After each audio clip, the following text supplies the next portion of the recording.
Earthlings! Welcome back to the Thundering Dice channel with you boys, the Thundering Dice Brothers, and today we are back with another game stream of consciousness. Most of you know the drill, some of you are new and don't know the drill. We just talk about whatever we feel like talking about. The conversation goes where it will, while we struggle to kill zombies and talk intelligently at the same time. As you notice, I may already be struggling with it, but that's okay, because today we're going to start with something that Ian knows all about, hates deeply with every fiber of his writer's brain. Time travel, in fact, is the topic we're going to start with. So, Ian, maybe you can illuminate your issues with time travel, why specifically it doesn't work on most television, and maybe you have an example of some way or some theory in which it could work. Ooh. Oh, before that, please like, comment, subscribe. Comment for the algorithm. Subscribe because we're great, and like because this content is entertaining. I hope. Anyway, sorry to interrupt, Ian. Go for it. I didn't, put you on the spot or anything. Yeah, no. Welcome everyone to this game stream. This will be interesting. All right, time travel. It is somewhat difficult, actually, to explain all of my feelings about it, though some of them are easier to explain than others. So, at first, I'll just say, time travel for a story device is usually going to bite you in the ass.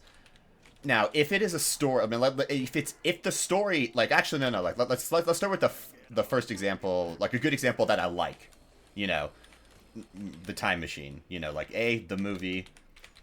I like H.G. Wells, the Time Machine. Yeah, H.G. Wells. I like him just because it's a story around a time machine. It isn't like Star Trek where you're in linear time and then you have some stupid time travel to change whatever you need to change, and then you go back to the future. Then you go back to the future. Time Machine is just going into the future and finding it freaking horrific. The Morlocks, or the Dunlocks in Futurama. Yeah, exactly. So, if the story is just predicated on a tale that starts with a time machine and it goes forward that way, then, time travel is like, cool, great. Like, if the story is crafted around it, then you can have lots of fun, and there's a lot of potential to do that. The unfortunate thing is writers tend not to use time travel in that respect. They tend to use time travel to redeem a single mistake or multiple mistakes, or go back in time to stop someone who has already gone back in time from messing up the timeline, with these weird caveats being like, if you don't do this, then sometimes time will fracture and you'll have to deal with the consequences of multiple realities. Oh, so a la Dark. Yeah, Dark is a good example of... That's exactly what it is. That's that weird splitting of reality because something happened that shouldn't have happened. Two people who should have died and should never have met didn't die and did meet. Yeah. Which, huge spoiler for anyone who has not seen the show Dark. Yeah, are bad, I guess. Well, it's not new. I think season 3 came out at least 2 years ago, so... And also, fair point. If you also don't know anything about Dark, go check it out, because it is an extremely good show. Watch it in the original Klingon, because it's properly spoken that way. But it's good to a point. No, yeah, when I say it's a good show, season 1 is excellent. Season 2 is middling. Season 3, you just want to shoot yourself because they've used a certain phrase way too many times. And oh my gosh, and the show becomes just so many monologues. So many monologues. Yeah, exactly. Yeah, there's so many. So many monologues. The same phrase over and over again. Let's get out of here. And then and then there's also the real frustrating realization after you've watched the whole show that had they known what they were going to do with the whole show upon their execution of season 1, they could have then crafted season 2 and 3 to fit a particular arc about the 3 different types of travel that end up happening through the show. Each season getting one 3-season arc. Yeah, exactly. It could have been. Yeah, it could have been so much more epic and deep. But since they came up with a good idea, season 1, and then had no idea what to do with season 2 and 3, they just freaking limped along. I mean, like, they limped along well enough, but, like, they limped along until this weird conclusion happens, and then you realize, yeah, like, if you had known what your conclusion was on your start, you would have been able to craft a way cooler story, and everyone would have been, like, applauding you through seasons 2 and 3, instead of just slowly and quickly bemoaning seasons 2 and 3 to the point where the show becomes redundant, and I am now talking about it on YouTube. Yeah, it's a shame. But actually, that's deserving of its completely own video, I think. Ah, yeah, it We is. should- Like, yeah, I mean, like, we would, like, dive into that. yeah, we would break it up into, I think we would do, like, 3 of them, honestly. Be like, Season 1, why it was so good. Season 2, why it started to fail. Season 3, the death of everything.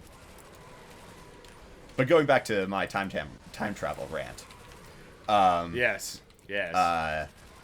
So that's one example of, like, a show that definitely doesn't work with its time travel component. And also, like, a lot of other components that don't make it, you know, work either. But... I'm good. Alright, yeah, reload. No, not reload, take it. I assume that's what you meant? Yeah. Ooh, nice. That is sick.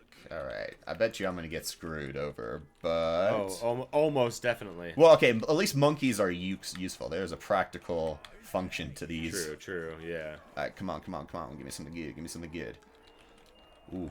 Well, I guess, and yeah, so from a storytelling perspective, you would think that time travel just makes it really, really interesting, but the time travel paradox means that you sort of like write yourself into loops, and you can screw yourself over with holes and inconsistencies and shit that just don't make no sense. Yeah, like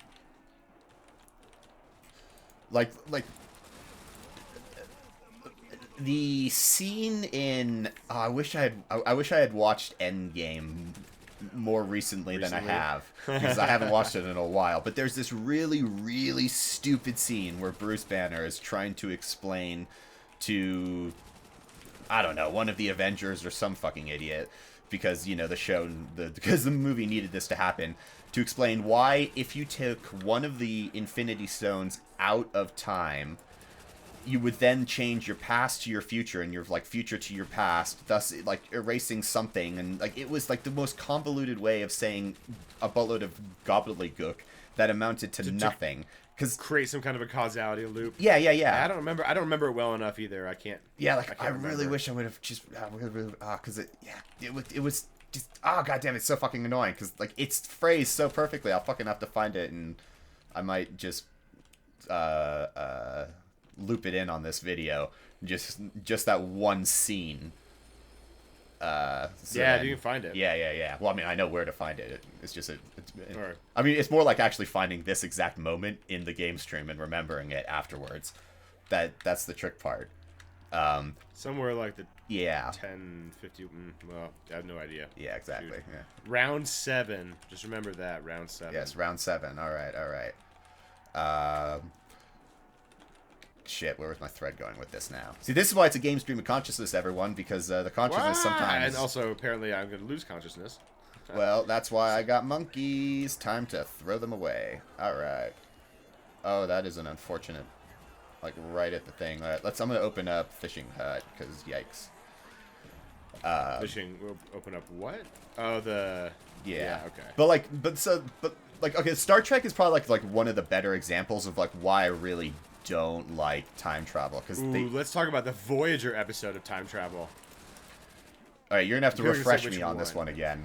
Oh, they go back to the 1990s California to chase down some tech mogul that stole future technology to fuel the microchip revolution of the 80s and 90s on Earth. Yeah. Oh yeah. Yeah, like, I remember this enough to remember that I really didn't like it. Doesn't he like start like hacking the Enterprise or some, or not the Enterprise, Voyager. Voyager. Yeah, he starts like hacking Voyager from his crappy little computer. He has future tech though. He's got tech from the 25th century or something like that. They're only from the 23rd century or 24th century or whatever the hell they are. This is where this like gets kind of like retarded, because technology is not backwards compatible centuries. Are you sure? Yes. You could definitely use No, okay, fine. You could barely use a floppy disk today, and that's not even like centuries. Yeah. And like, I mean, you still can, but you need to find like a specialized drive for it at this point. It doesn't come pre-installed on your PC. You're not gonna have drivers for it. That's such a weird thing to think about. But when I was a little girl in old country, we used to save our PowerPoint and our Word documents and stuff on little disk drives, little floppy disks. yeah, great. In the good old days. In the long, long ago, in the before time. In the before times, before the boom booms came, when the in RAM the time surged before in the darkness. Facebook. Yes, and before RAM cost more than a graphics card. In those happy when days, dinosaurs roamed the land. Yeah, in those happy days when dinosaurs roamed the land, and you could actually get the top model GTX NVIDIA graphics card for under $700. Right? Oh my god. In the very, very, very before times. If you remember those times, please give us a like, give us a thumbs up, and tell us what the first PC that you built was, what its specs were. I'd be fascinated to know. Ooh. I know our parents had a custom-made PC back in like 94, 95, whenever that was. So that was pretty special. It was an expensive rig. That was a couple $1,000s, you know. I remember my dad being sold the lie, the inevitable computer lie. This has more RAM and storage than you will ever need. Yeah, right. Here we are today, where 64 gigabytes of RAM costs you $700, and whew. Yeah. Good times, good times. Yes. Welcome to a boring dystopia. No, seriously, it's a fucking hellscape right now. Fuck you, AI and data centers. Seriously.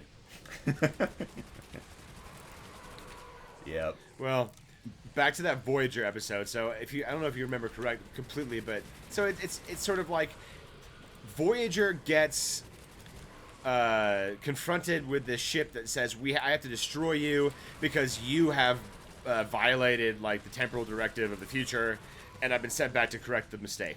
And they're like, what the hell? And so in trying to stop him destroying them, that they both get sent to different times in the past onto Earth. He gets sent back much later than much earlier than they do. They get sent into the 90s. Go for it. And so it turns out he's been there for like 30 years. They've been there for they just get there in the 90s.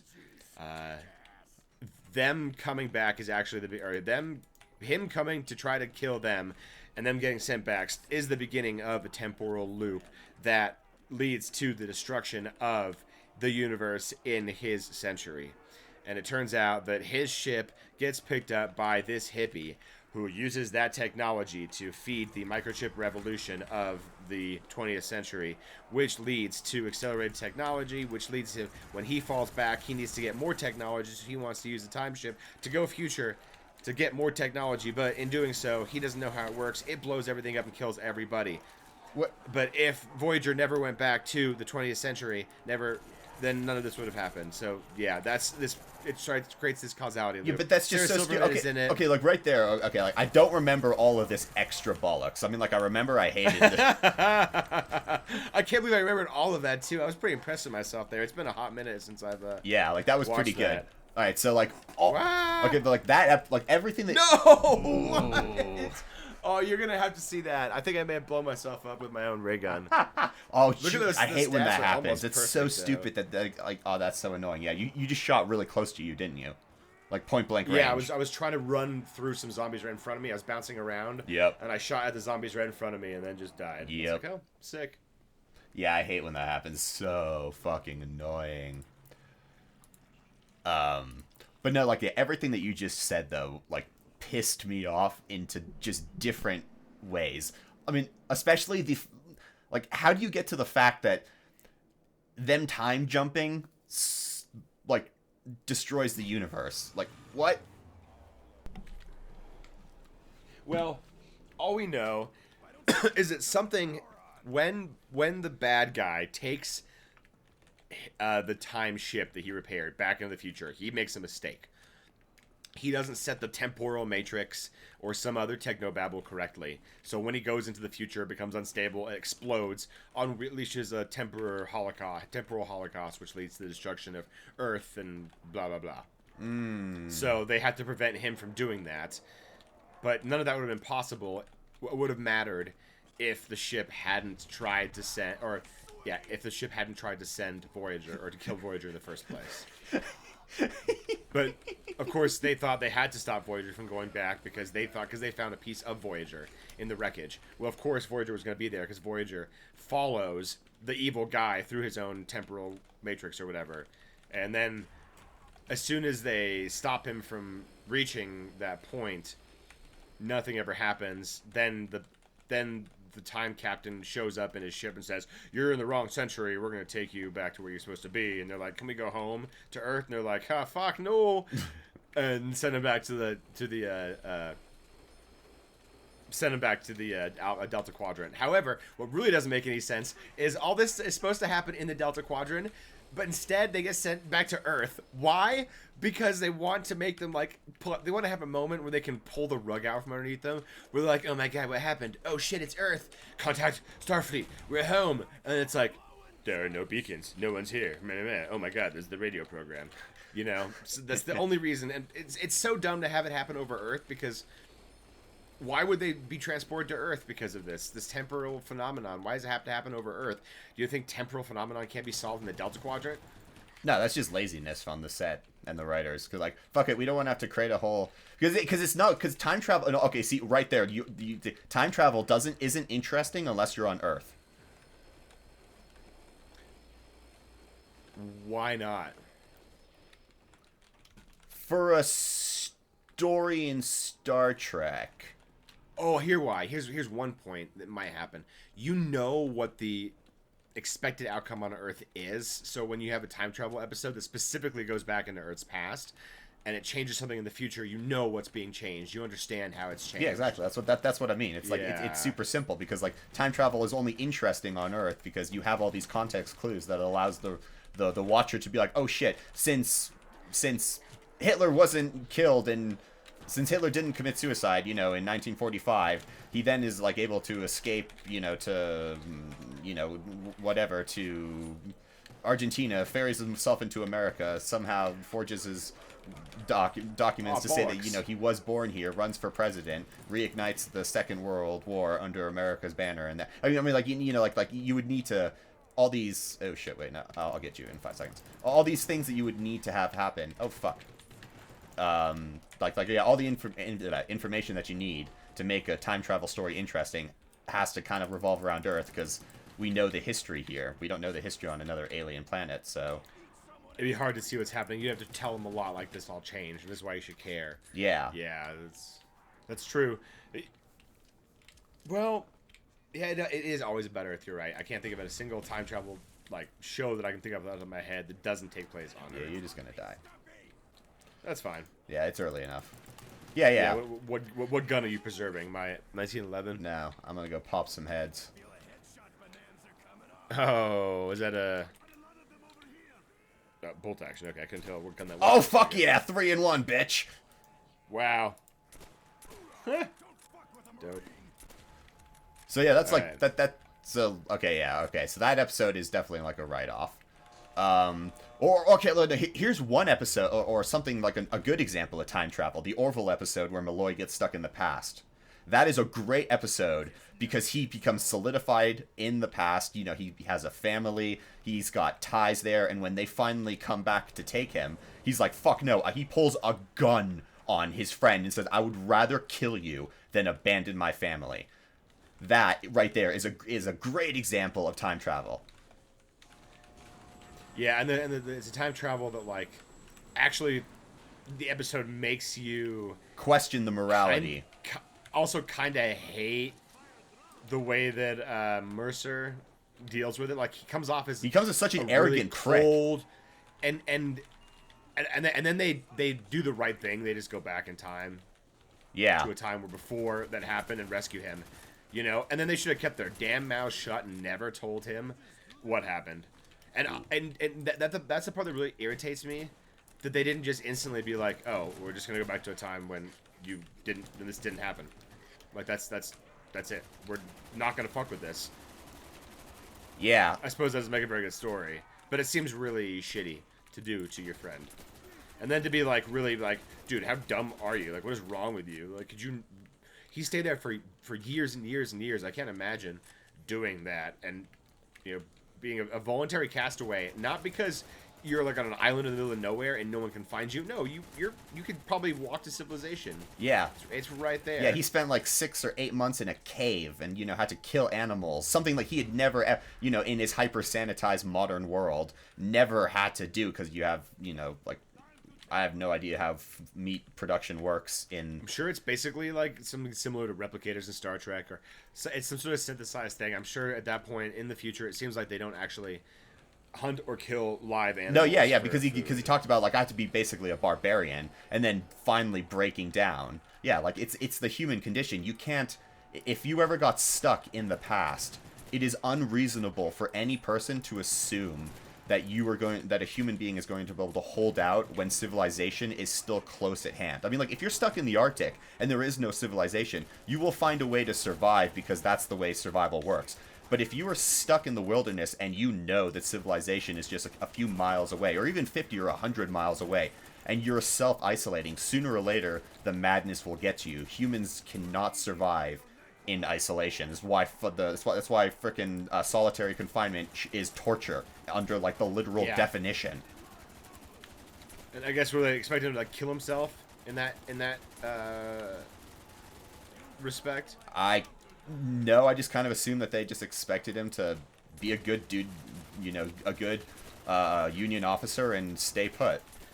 Now, was there some reason why they couldn't go back to the exact time that he got lost in? Like, there's time travel.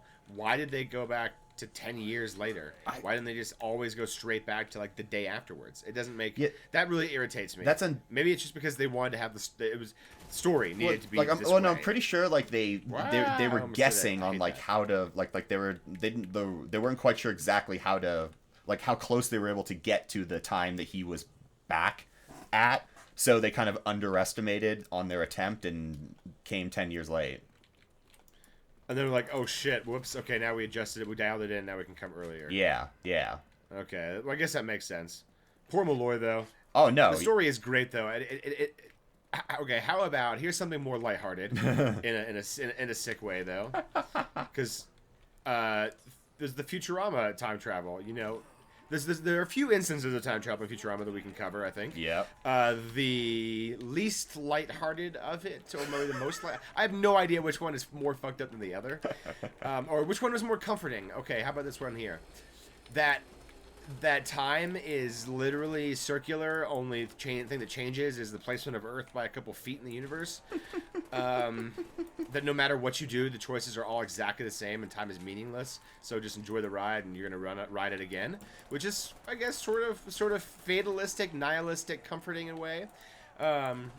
Or the other episode or one of the other iterations of time travel in Futurama, where it turns out that a certain character is actually his own grandfather, but that actually matters to the future of the universe. It had to happen so that he could save the universe, not once but twice. So, which one are we talking about? First. Well, technically they don't exist outside of each other, since the universe is just a cycle, and he is destined to do this over and over and over again. And Bender is also involved in that. The whole movie, Bender's big score, is all about his time travel shenanigans, and he steals a bunch of shit and kills some people, and there's some implications that stuff gets messed up a little bit, but nothing really comes of it. Oh, and the episode All the President's Heads, where they use ground opaline, whatever, magic voodoo to time travel back around and to fix mistakes they make in colonial America's past, which is really funny. Because of Farnsworth's ancestor. Yeah, exactly. Yeah, okay, well, all of these episodes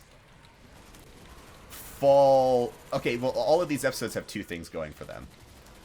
So, like, the first one is... Or the one that actually really, really counts. Let's put it to you this way. So there are two... there are two things. All three of the episodes that you just mentioned are incredibly well written and really funny, and all purpose-made for the story to happen. So I'm all fine with all three episodes. Yeah, go for it. And then second, my time travel rules and hatred always get, let's just say, Weak. blended, morphed, changed, blocked, and or abandoned completely when anime is involved. For some reason, I can divorce my irrational hatred of time travel. Animation, not specifically anime, but just animation. Oh, did I say anime? I meant animation. Yeah. Okay, yeah, well, yeah, okay, with animation, yeah, like, so long as it's not live action, I can deal with time travel pretty well. But it has to be well written too. I don't like shittily executed stories. That's like the bane of my existence. So, but like all those 3 episodes are incredibly well written, shit like that. I mean, like I would say, the time just continuously being a circle, and they go through multiple times to. Try to kill Hitler Bring a few around times again. and just like, oh no, I hit Winston Churchill. Or whoever Farnsworth. No, Eleanor Roosevelt. Oh, right. Yeah.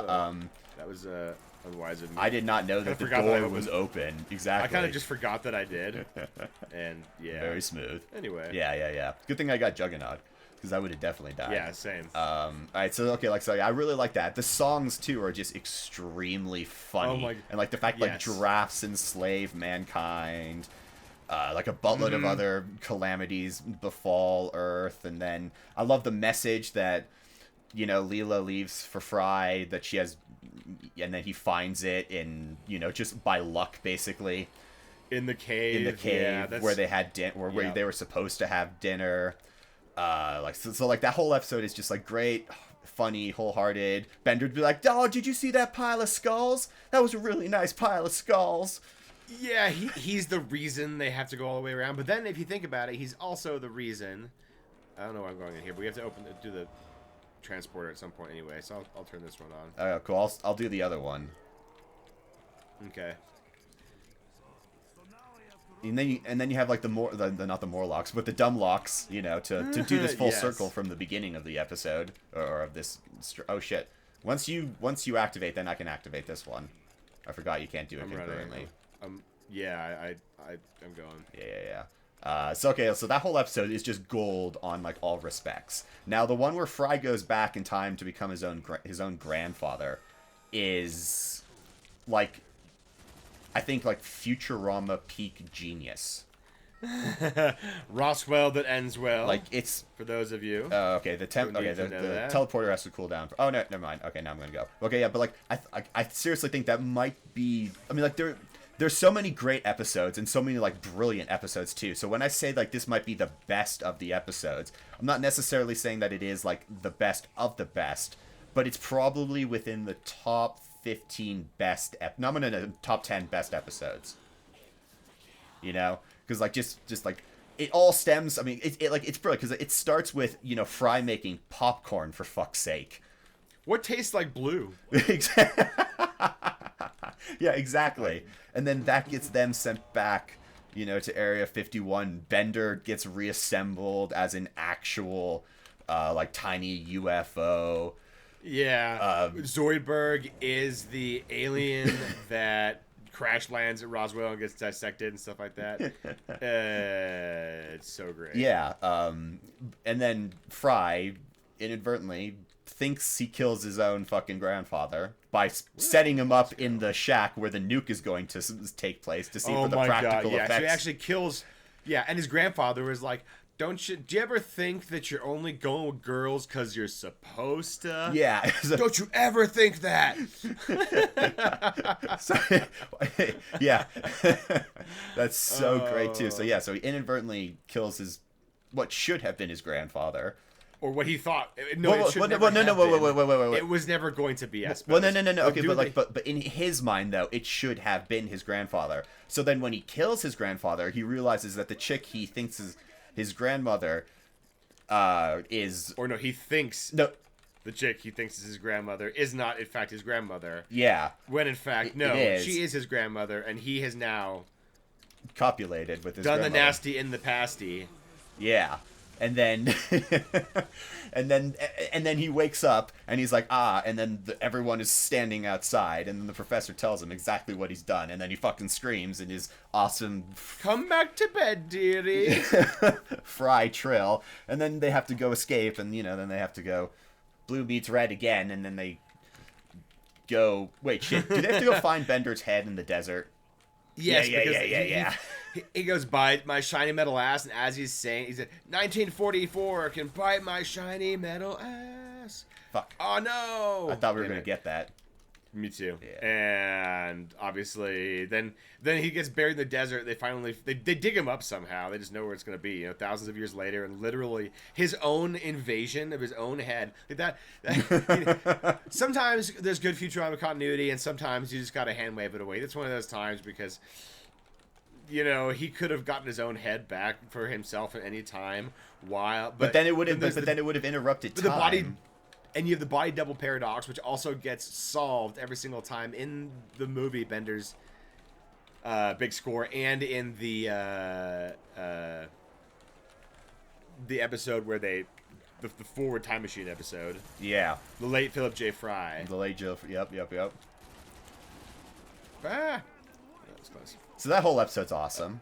And then, It was actually a movie, technically. Sorry. well, that part's a movie. No, the part that you were talking about is the Fry. movie, but like the episode Yes. itself, yeah, is thing. Roswell that ends well is hilarious. There's also time keeps on slipping episode where they are messing with chronotons, and there's a nuclear powered basketball team that plays against the Harlem Globetrotters. Yep. But that's not really technically time travel so much as they just lose time. Yeah. And then there's, you know, the end of season 7, which is, you know, they don't time travel, they just break time, and Leela and Fry and Leela, you know, spend eternity somehow growing old in a frozen time period, but, you know, whatever. So they're not frozen in time, clearly. Yeah. Just the world is. And then they get to go back around again, and that's how we get the most current iteration of Futurama. Yeah. Which is just... There's always a trapdoor to get back. Yeah, it's either they die and, you know, burn to a cinder, basically, in a re-entry gone wrong, and then the professor is just smart enough to be able to take a, like, hair follicle and synthesize everyone, whilst also making robots that somehow cross-place with each other, and then there's the whole, like, you know, Terminator madness idea. The replicants. Yeah, that happens, and that's quite awesome. That's also, well, okay, well, since I just did speak about Terminator, that's the thing, I don't like Terminator because of the time travel bollocks about, like, ooh, I'm gonna go back in time and kill John Connor. Oh, okay, well, I'm gonna go send another Terminator back in time to save John Connor. It's just like, I mean, like, I know why they did it, but I just... And I'm gonna send the same one back, too. It's not gonna scare the shit out of me or anything. Yeah, and unless this has already happened, what are the consequences on time then? Where the hell's the box, by the way? I have no idea, actually. Oh... I have an idea. Let's see. Maybe in this room. Where the hell is Yeah, okay, it's where Meal Kick is. Uh-oh. Ah! Whoa, damn. Ah, nice. Yeah. And then... So, yeah, okay. Oh, my God. What you get? That's a HK21. Oh, lucky you. So I have an RPK and an HK21. I've been getting dicked over by the box. Yeah, I'm sorry. Oh, for fuck's sake.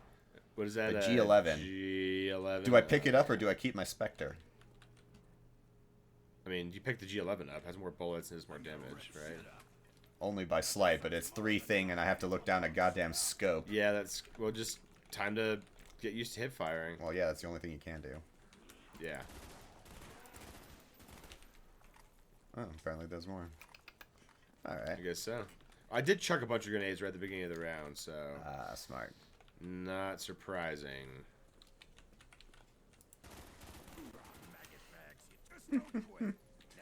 Okay.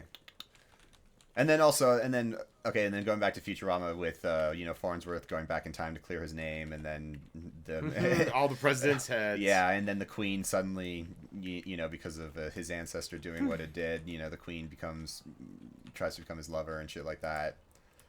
The Farnsworths have always been the consorts of the Queens. Yeah, that's quite funny. And she's terrifying looking. Yeah, she is. Even by cartoon standards. Yeah. Run away. Yeah, it's like Mom on steroids. Yeah, so you give animation the pass. I don't know. I guess I never really think about time travel too much, but when there are these time travel episodes in Star Trek specifically, and then okay, how about B5 then? We did talk a little bit about the one in Star Trek and the ones in Star Trek. That's just one in Voyager. There's ones, of course, there's a whole movie about time travel in TOS plus some episodes, right? We've got a bunch in Babylon 5. There's an entire, like, you could say 3-4 episode arc that has to do just with time travel of one space station, and one, like, universal arc that matters to the fate of the universe, not just to any individual. Well, Like, B5 a godlike. B5 gets its pass for that because of, like, its good writing. I mean, like, it's not... Okay, no, yeah, it gets a pass, yeah, because, like, it's, you know, I mean, like, Babylon 4 has to go back, or already has gone back in time to help the Minbari in the last Shadow War. And then...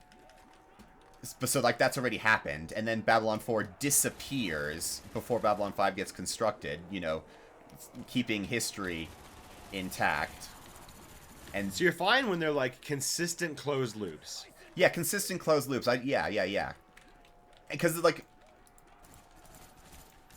Because it makes sense, you know. Like, as I said, like most time travel is just not done well. It's like, it's just stupid ways of getting out of bad situations, like Endgame, honestly.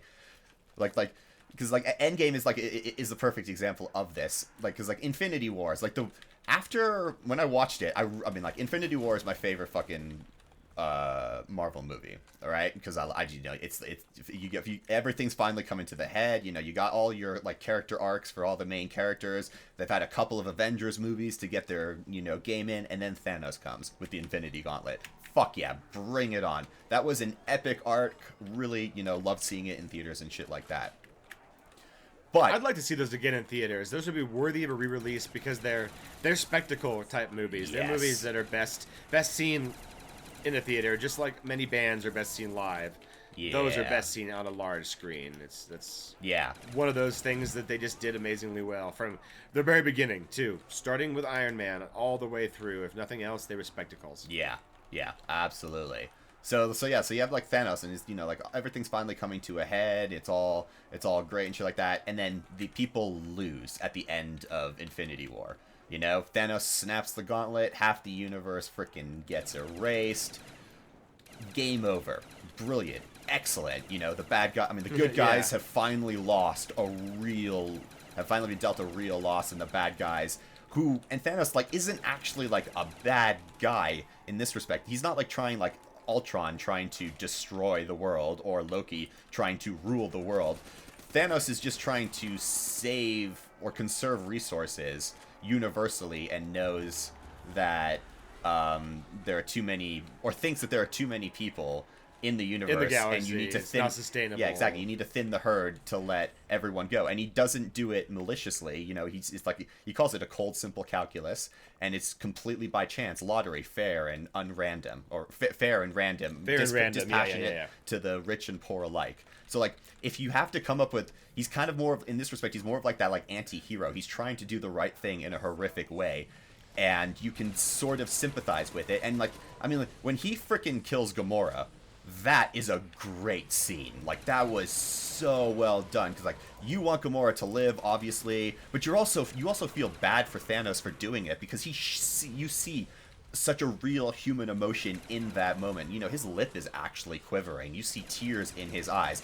He looks down at what he's doing in horror. Like, he recognizes the necessity of doing it, but it almost shatters him to the bone to do it, but he's still willing to do it. So, like, all these things just make it such a like such an excellent scene. But then you get to Endgame, and they didn't know how to fix the problem they had written in, even though they had already left the first clue at the end of the movie. Because when Thanos snaps the gauntlet, you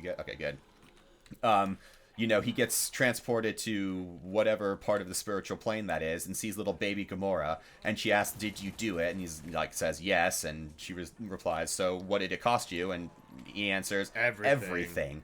And she just kind of looks sadly and like nods up nods up at him. Nodded up at him. Yeah. Wow. I just lost the ability to speak for a second. And just nods sadly up at him. And that is the first clue to how you would then unravel the problem for the Avengers, because that obviously it was linked. Like that scene is an obvious link to like the spiritual and like realm and the power that Thanos used. So all you needed to do was build upon that access point into the magic to then allow them to start formulating a weird MacGuffin to be able to steal that, to then set back time. Like, it's not a difficult thing, but since they were too stupid to think about it, they went with the most obvious way. Ooh, time travel, because we have the time stone. Well, fan-fucking-tastic. I mean, this isn't just because they have the time stone. They actually make it from the quantum realm. They even go even stupider. People do love time travel, though. Well, no, I know. Well, yeah. There's a reason there's such a great trope about it. It's a fun thing to think about. Going back in time, what could you change? How could you do it differently? No. The concept of do-over. Yes.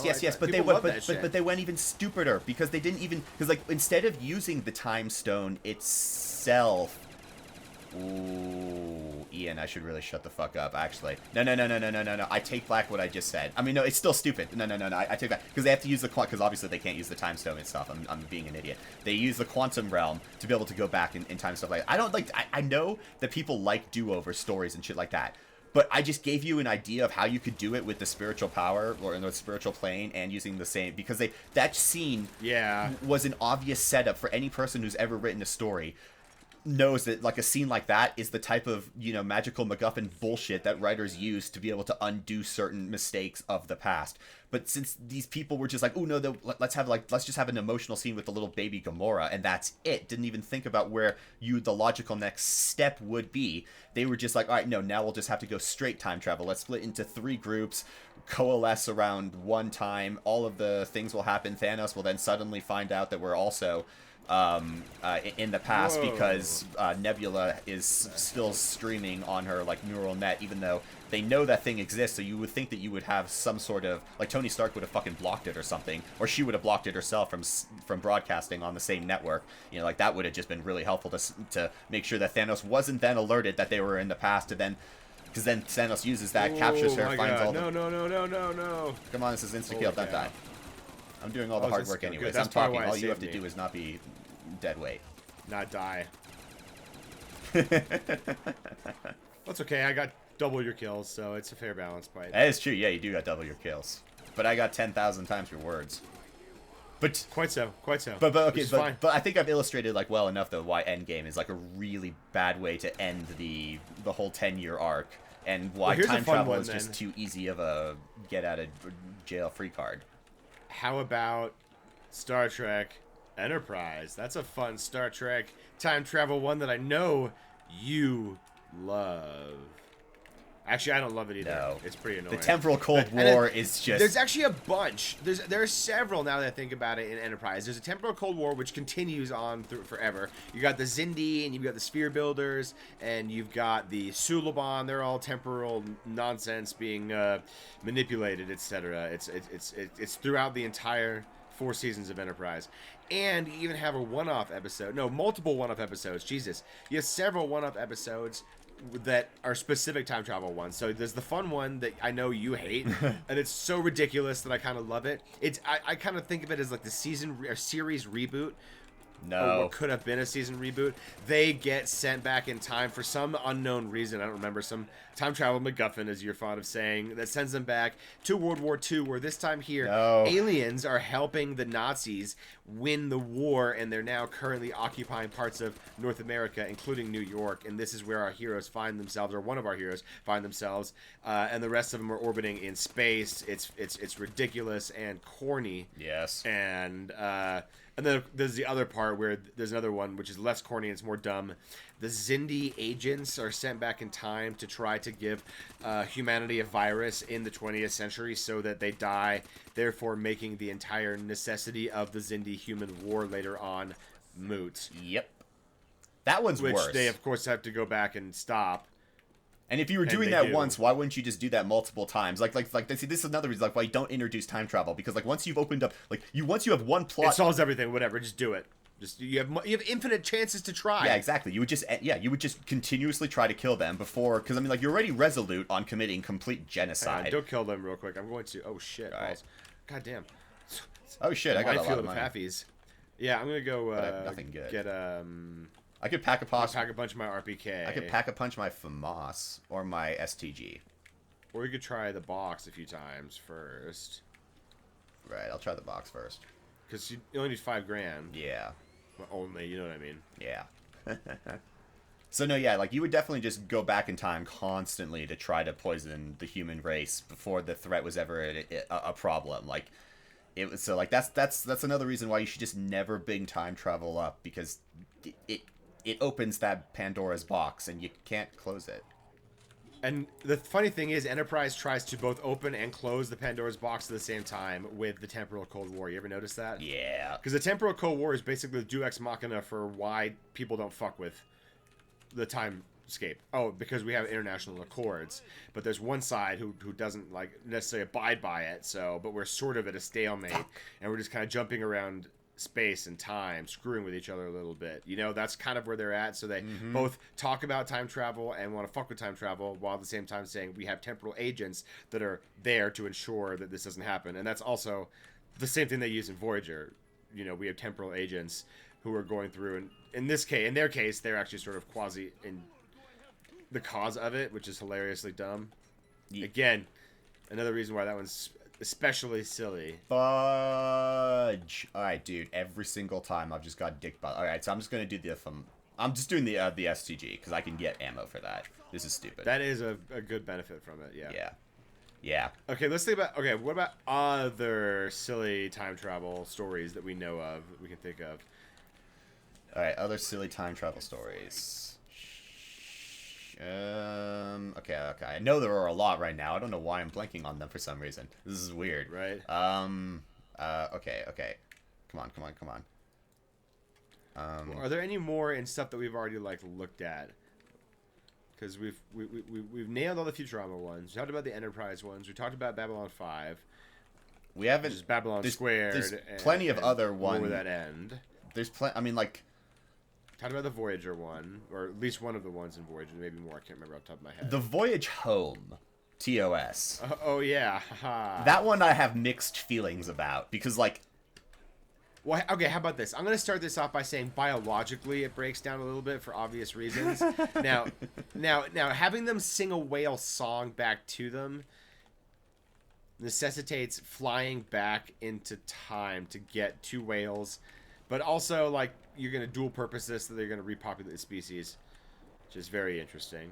And actually, we know that there's been some, like, concurrent evolution of cetaceans elsewhere in the galaxy, because cetaceanops exist, so that's going to be really interesting. Are they, like, going to be, like, mating with other space whales to create whale babies on Earth? Who knows? Are we going to bioengineer, like, we know we haven't gotten over the inbreeding sort of effects. We can't introduce enough genetic diversity through cloning. That was talked about in TNG, which comes after TOS, assuming perfect continuity. So anyway, I'm just kind of rambling. And we're definitely not getting perfect continuity, so yeah. No, so it's biologically fine. You need to have that there because you can't replicate the sound. I kind of buy that.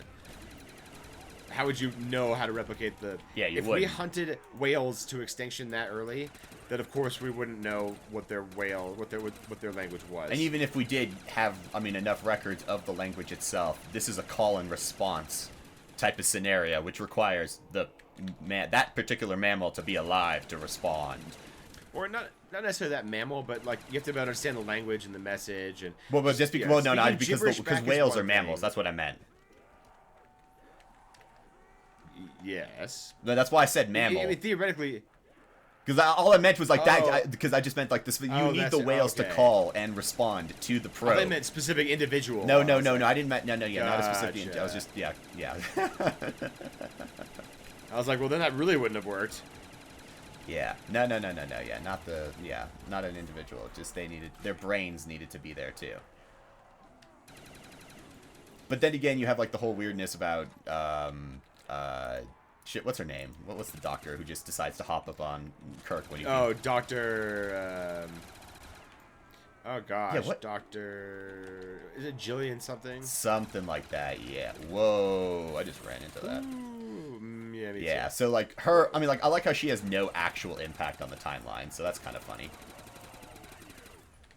Well, yeah, I mean, it's true. Most people wouldn't. Yeah, most people wouldn't. Yeah, like, you could...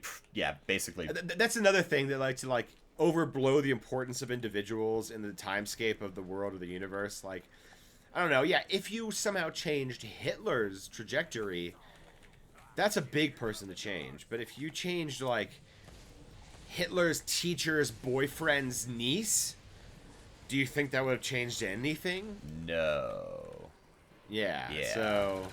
Yeah, most people... A lot of time travel shows do like to overinflate what's going to happen. I don't think Tom Paris in Voyager, Living or Dying, changes much in the future. Not realistically, but because he's a central character in the show Voyager, maybe it would. Like in TOS, the time travel episode where they have to sneak onto the fucking Air Force base and erase the tapes. That the reason they send the pilot back into his cockpit because his like son will man like the first flight or to like some planet or some shit like that, or he'll like engineer a crucial part that gets them to that planet. I don't quite remember, but that's the reason they have to send him back. It's like the likelihood that his son is going to be that crucial too is astronomical. Yeah. But again, I guess these are main characters in our stories that we're seeing, so we should expect the main characters to be impactful and not representative of the regular average schmoes, because we're not actually watching shows about average schmoes. We're watching shows about extraordinary individuals in extraordinary circumstances in the 1% of the time where the story is worth telling. Sure.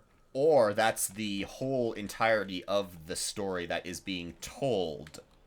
Because by that logic, what you just said, that, like, you know, TV shows only show the 1% of the interesting thing and the rest of it is all dull, by that logic, most of Lord of the Rings should not be in the book because it isn't the highlight moments. Like, all that travel should not be there, right?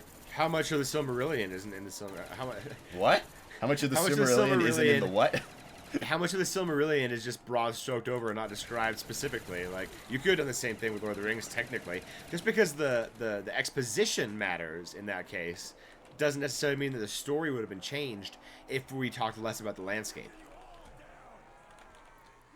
No, but you can see how you have Unless to curtail your argument a little bit, because my argument when I'm saying that space is incredibly dangerous in Star Trek, and it proves that you would never really want to be there, even if it is still the 1% of the time. That 1% of the times, trillions of people freaking end up, or billions of people end up by dying that logic, all over and over and over again. The world is incredibly dangerous. No one would have ever wanted to explore it if they had known how dangerous it was. And yet we are the evidence of the fact that humanity did not back down in the face of the unknown and the dangerous, and instead strove to master it and gain dominance over it. Whether that's good or bad is obviously highly debatable, but it doesn't change the fact that we have that kind of pushing the boundaries, what's beyond the next rise mentality, and that exists in space too. So to say that we wouldn't do it is already not factual, because we're already trying, even if governments don't want to fund it as much as you or I or NASA fan number 4 might like. We are doing it. We've been to space. We've been to the moon. Voyager space probe has now passed one light day away from us, which may sound like nothing in terms of Star Trek, but in terms of human expansion or human endeavor, that's as far as we've ever been or ever going to go for now. Like, nothing's going to cross it. Nothing's going to catch it that we've sent out right now. I don't dispute much of that, but in this respect, it would be like, how many times does the New World need to be completely destroyed for Spain, France, and Britain and the major powers to stop sending ships over? Because we are talking about whole solar systems, especially in TOS, getting destroyed. I mean, whole colonies that have been there for, you know, like, whiles. They're established. There's billions of people just gone. Whole world's getting destroyed. Like, I mean, like how long until the PTSD starts getting on humans? And I'm not saying that would completely arrest our exploration ultimately, but I would definitely say that it would stymie it to a great degree, and after a certain point, I kind of think that we might just say it's not worth it. Because after like the 100th time you've been burned, how many, like, I mean, like, this is not a guarantee, obviously, and I definitely can. But you think in the TOS world, or universe, it is too dangerous, and there are actual, like, literal and figurative gods running around, who are very powerful. There are hostile nations everywhere, it seems like. Very few people have a culture that is easily understandable or translatable to human culture. You know, actually, like, yeah, I think TOS is a lot more realistic than all the other ones, because you have the Federation, so you do have a body of different aliens that have already come together in a cooperative goal. So you've already established that, you know, like, this all works.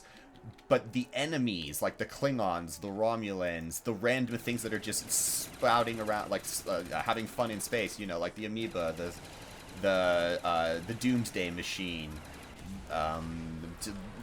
Trelane, Q. I mean, I know Q is not TOS, but still, something like him exists. Yeah. So like you have all these. Ooh, look, Max. Oh, nice, cool. So you have like all these massive threats that are basically like insurmountable. I mean, they're nothing that like humans have ever faced, and to think that all aliens are going to be able to come together peacefully. I mean, actually, like, to have some aliens come together peacefully is a miracle unto itself. But to have just to meet another alien race that is spacefaring and has a technology advanced enough for it to also be in an essentially post-scarcity world where they can afford to invest in resources in space travel, and they're not struggling basically with like disease and hunger every single day of their lives, essentially. Yeah. Because I don't think you can get to that level. You can't invest that kind of money and time into the research required to get to space until you've conquered a couple, like, basic societal needs. And that includes just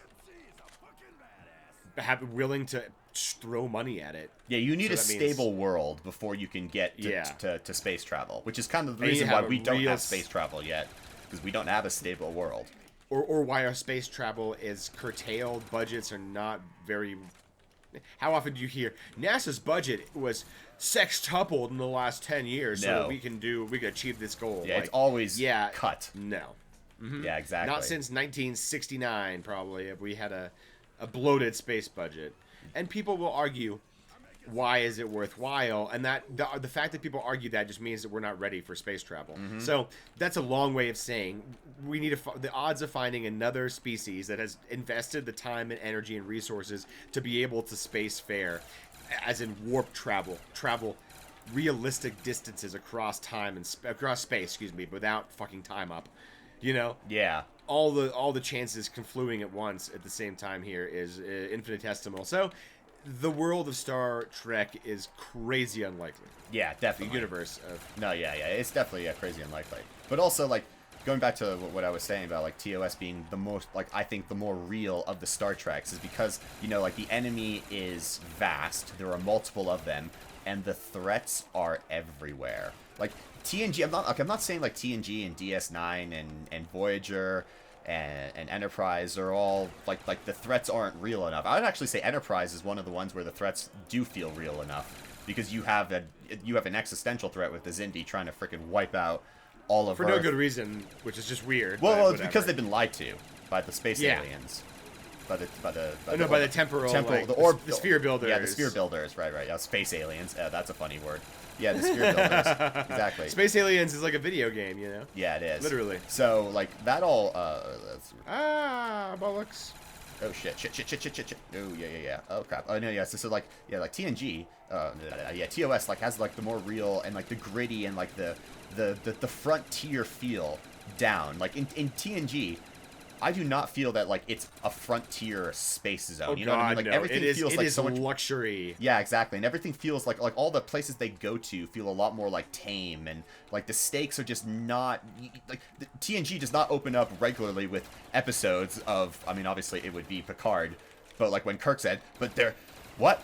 It's just gone? there are millions of inhabitants there, or something like that, like just to say like, yeah, by the way, 1,000,000 or 1,000,000,000 people just died at the beginning of this episode. Now let's find out what the fuck happened. No, it's always like it's way more subtle. I mean, like a lot of the crises are sort of like, well, there's one that springs to mind where an entire settlement of colonists was wiped out at once, and the only person that was left was actually an alien who had like inadvertently like killed a bunch of people, and including the woman who he had like fallen in love with. Yeah, that's true. I'm struggling how to remember how that gets resolved though. It doesn't really. He just kind of like disappears. He's like too powerful, and he's not the one that killed them. It was another race. Oh no. Yeah. No. And then in his like anger, he like lashed back. Yeah. I remember this exact episode. Yeah. Like that's. But that never felt like existential to like the Federation. That was just him trying to like save the mirage of his wife and his and the house, because he didn't want to let go after the people came. The fact that everyone's dead is sort of hand waved away with Worf being like, "Thank you for the tea. Yeah. Nice house. Yeah. Like, or good tea. Nice house." Yeah, exactly. Yeah, it's congratulations. We have a meme was born. Yeah, pretty much. Let's get a run going, because there's a lot of freaking Oh, zombies. shit. Nope, I just... Oh. Yeah, no. My bad. Maybe I just ran into that horde, the wrong time. Yeah, I just ran into that horde. Well, I'm going to try and run around. Alright. And then I'm going to hopefully get there in time. Yes, we'll see. But no, yeah, so TOS definitely feels a lot more real about like the dangers of space, and I'm like, and it's not like the other ones don't have like existential threats and shit like that, but like space just not, but it doesn't feel as gritty as it should. It doesn't feel as dangerous as it should, and for some reason TOS was just able to capture that magic. TNG was definitely less gritty, I suppose. I mean, when I say gritty, people are gonna laugh like, haha, that's not gritty. Battlestar Galactica was gritty and real, and I think what I mean is, and what we both mean is, the stakes and the people die, people go mad, people are lost every single day, every single mission. Somebody dies, someone goes mad, someone is maimed, someone ends up a world or civilization disappears, or they talk about lost civilizations a lot more, like the remnants of it, and then. Yeah, the stakes are higher in TOS than they are in TNG in general. But in TNG, when a civilization dies, it's always talked about in the past tense. This is a civilization, much like we talk about the Mayans. Yeah, or it's a history lesson. The Easter Island civilizations. Yeah, it's a history thing, not a real thing that's happening. TOS is like, what just happened? Everyone just died? Holy shit. Yeah. Or these people are going to die of famine right now? Yeah. That's a TNG thing. But we're going to save them. It's fine. TOS like, oh, these people are already dying. They're dead. Yeah. Now let's save what we can. Yeah. Maybe because they're more products of World War II and Korea and Vietnam. That's kind of what, actually... Than the writers of TNG were. Yeah. Like that... Possibly. That was one thing I was going to say. And then... I was also going to like return this back to like the time travel, because we went back to TOS, the city on the edge of forever. Like that is a really good time travel episode where they. How did I forget about that? Where one? where the crew discovers a random, piece of alien tech that allows them to travel back into the past, and for real bad reasons, McCoy is somehow given a lethal dose of a drug.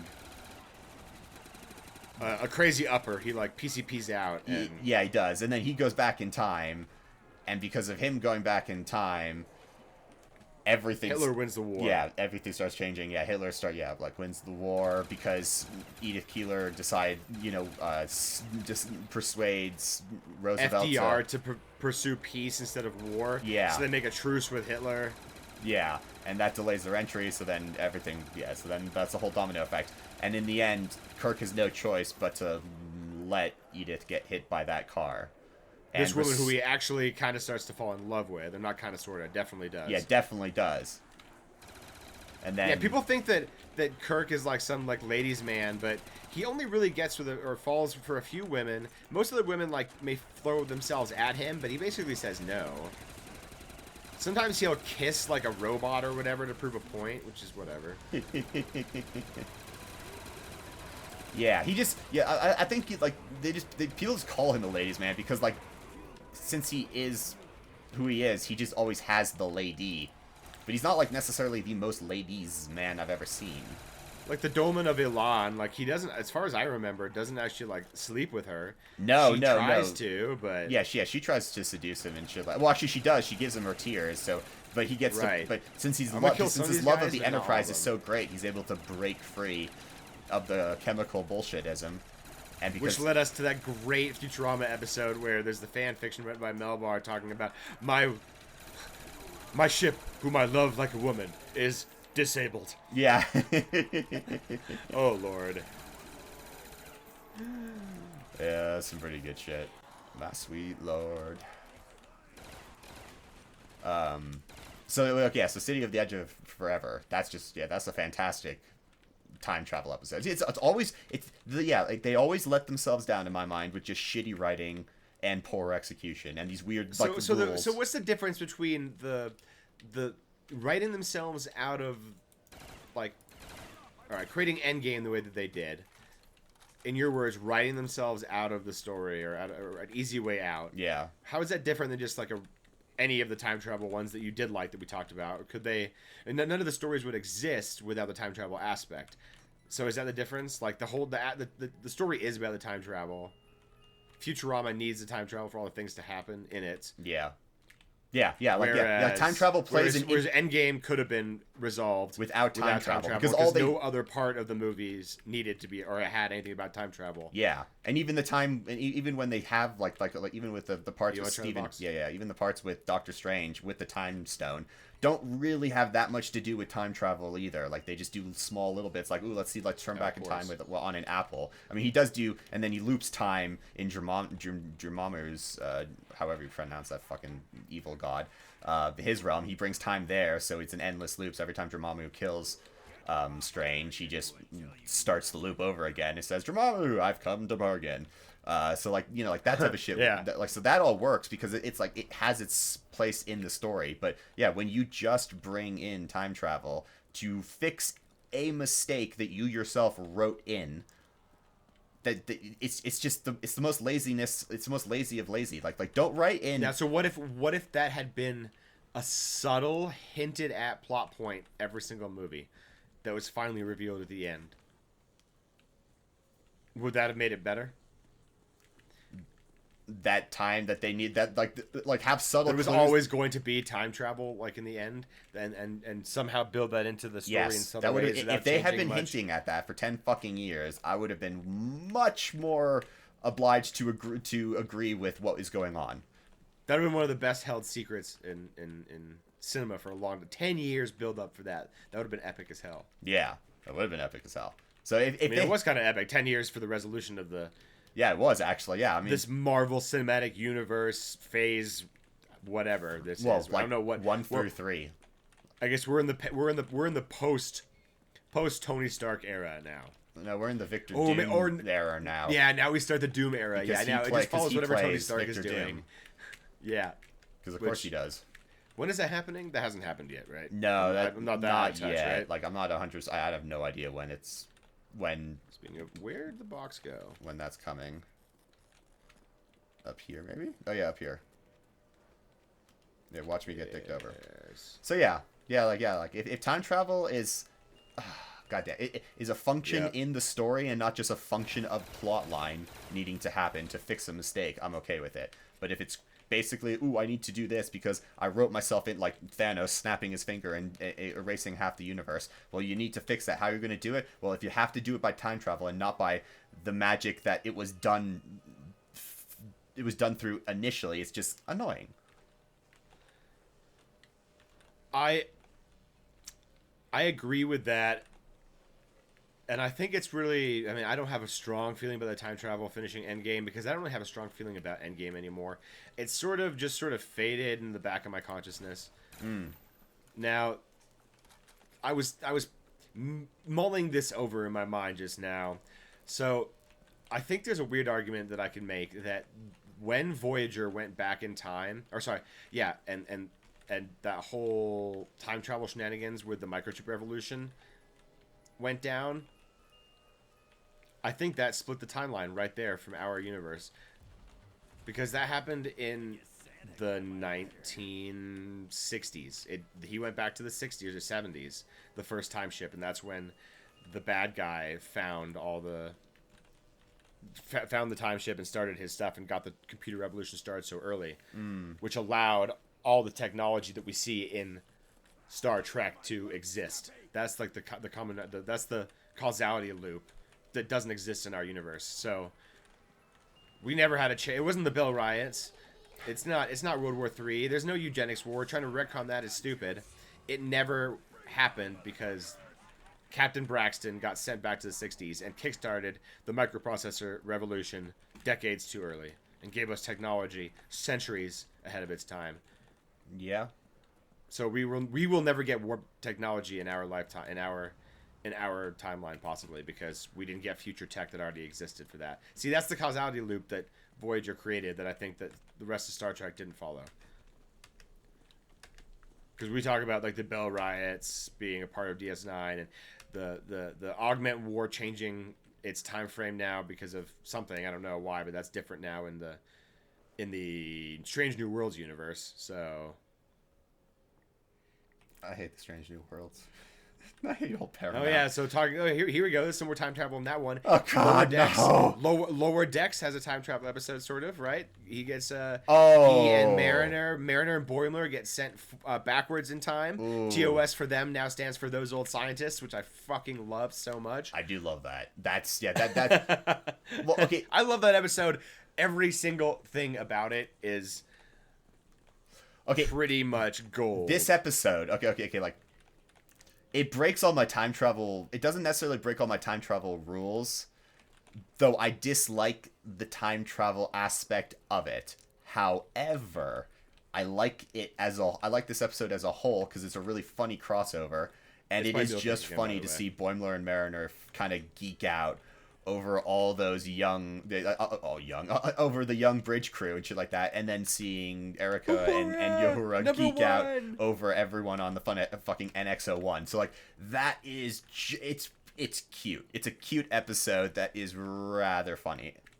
So I give it a pass, even though it still annoys me. And it ties into City on the Edge of Forever, which you should like. Wait, what? It's the same time travel device as the City on the Edge of Forever, I think. It is not. Is it not the same one? It looks kind of similar. Isn't it like a weird? Isn't it a weird like hoop type thing, or am I just totally like? Is it a false memory that I've implanted in my mind now that it looks the same? Yes. Oh, okay. Apparently, I need to rewatch that episode. Yes. The Boimler time travel one. Yeah. Yeah, you do. Definitely different. Yeah, you do. God damn it. Okay, well, how about Back to the Future? Talking about time travel. Lots of time travel happening in that one. But how long has it been since you've seen Back to the Future? Because it's been a metric fuck year since I've seen it. It's been a long time, but controversial take. I don't like Back to the Future really. I never did it for me. I don't know. Like I just think it's overrated in my mind. It's like okay, but like eh. So I don't really think about it too much. Okay, well that's fair. I don't remember enough about it to say whether it was a successful time travel movie or not, but I do know it's like one of the most popular ones of all time. Yeah, it is. I can't think of any other like really big time travel stories off the top of my head. People in the comments who have made it this far into this video, let us know if there are other ones that we missed, because there must have been other ones that I'm just not thinking of. I know there are. There are plenty of time travel movies that, yeah, right now I'm kind of blanking on too. We were focusing on like the good and bad of what we know. Yeah. Just wait till Rings of Power somehow gets bored of the source material in a season or two and starts introducing time travel or something. Oh, hells no. Like the Balrog that they actually introduced there, like time travels forward or something, and then they show the scene with Gandalf, and then he time travels back. No, I have no idea what. They already time traveled by fucking up the timeline. Oh no! Oh, whoops. Never mind. It was my fault. I was just fucking lackadaising around, just being dumb. Yes. Where did the box? That's right. It was by Mule Kick. Kick of Mule. I have so much money to spend. Ooh, damn. This is getting kind of a high level right here. I don't know how much longer we'll be even talk and play this game at the same time. Well, I don't think talking and playing at the same time is actually our problem. It's most of the time it's just, okay, like this map is just tricky to do anything on right now. Like, get the, oh, no. Okay, we're dead. What the hell are we doing in here? Why the, I am already dead in here. Oh my god, I need to get the fuck out of here. Yeah, you're dead. I got out, luckily. But you're dead, for sure. Oh wait, hang on. No. Yeah. Oh, I was going to try and throw a monkey. I just remembered I had him, and that was too late. Yeah, well, God, I'm I not got getting smushed. you. You do know that. And I'm probably going to die solo here. Yeah. I mean, like, I could try to survive. Hey, try just time travel and get me. Right. Well, this is a... Futurama has the most charming, most ridiculous, funnest time travel shit. Roswell That Ends Well is one of the funniest episodes of TV ever. Yes. And so is the late Philip J. Fry. When that came out, when Futurama was revived by Comedy Central, that was one of the best episodes that came out. That was one of those episodes I was like, this is an instant classic. This is one of those episodes that's going to go down in history of Futurama as one of the best ones. We're not going to regret having revived Futurama after having just seen this one right here. I was really, really excited for it and stoked for it. So Yeah. Yeah. I will always love that episode for sure. Yep. It's just so great. The last line, pow, that takes care of the time travel paradox when they squish their former bodies. Or, oh, that was the old Fry. He's dead now. Yeah. Like, literally, we killed him. We squished him with our time travelness. Yep. That is it. It is just excellent. Oh, no. Oh, damn it. I went to get Juggernog, and as I got it, I got mobbed by a couple zombies and died. Oh, again. dear.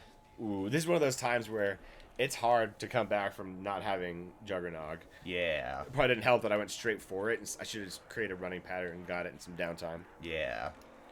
This has also been a pretty good game stream. I'm thinking about committing separate coup now. Well, I'm already there. All you have to do is let me die. As Kirk says in The Undiscovered Country. I will go out fighting. I will fight myself into the corner, but you shall not take me. We will meet them on the stairs. On the stairs. By the beaches. In the teleporters. Eo and Digger.